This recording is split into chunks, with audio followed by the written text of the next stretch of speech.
Sara had always been fascinated by abandoned places. As a photographer who specialized in urban exploration, she had visited dozens of empty factories, deserted homes, and forgotten buildings. But Waverly Hills Sanatorium was different. The massive 5-story building stood on a hillside outside Louisville, Kentucky, its brick walls weathered by nearly a century of harsh seasons. Built in 1910, it once housed hundreds of tuberculosis patients. Over 6,000 people had died there before it closed in 1961. Sara arrived just before sunset. Though she had permission to photograph the building, she came alone. Her first mistake. The autumn air grew chilly as she walked up the long driveway. The building seemed to watch her approach, its many broken windows like dark, empty eyes. Sara shivered, but told herself it was just the cold. Inside, the hallway stretched into darkness.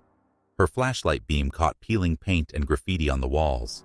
Water dripped somewhere in the distance. The sound echoed through the empty corridors. Sara began taking photos, moving deeper into the building. The stories she'd heard about Waverly Hills played in her mind. The body chute, a 500-foot tunnel used to remove dead patients without other patients seeing. The nurse who hanged herself in room 502. The countless patients who died slow, painful deaths from tuberculosis. Just stories, she whispered to herself, her voice sounding small in the vast emptiness. On the 4th floor, Sara entered what had been a children's ward. Rusty bed frames still lined the walls.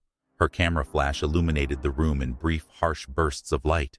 Between flashes, she thought she saw movement at the end of the hall. "Hello?" she called out. Only her echo answered. As the daylight faded completely, the darkness inside Waverly Hills became absolute. Sara's flashlight beam seemed weaker now, barely cutting through the blackness. The air felt heavier, colder.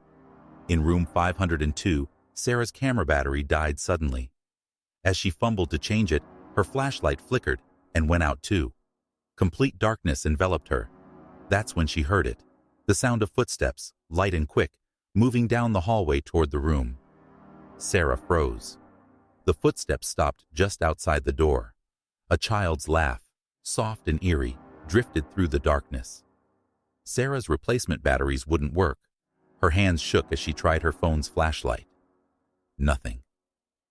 The laughter came again, closer now. Sara backed toward the window, her heart pounding. The temperature in the room dropped suddenly. She could see her breath in the faint moonlight coming through the broken window. Something cold brushed against her hand. Sara ran. Through dark hallways and down stairwells, she stumbled and slid, guided only by the dim emergency exit signs. Behind her, footsteps followed, sometimes a child's, sometimes heavier, like an adult's. When she finally burst through the main doors into the night air, Sara didn't stop running until she reached her car. The photographs she took that night developed normally, except for one. The last image, taken in room 502 moments before her camera died, showed Sara standing by the window. Behind her, barely visible in the shadows, was the faint outline of a nurse in an old-fashioned uniform. And holding the nurse's hand was the small, blurry figure of a child. Sara never returned to Waverly Hills.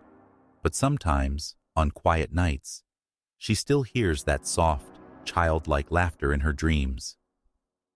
Today, Waverly Hills Sanatorium stands as one of America's most haunted places. Tours are given regularly, but visitors are warned. Not everyone leaves alone.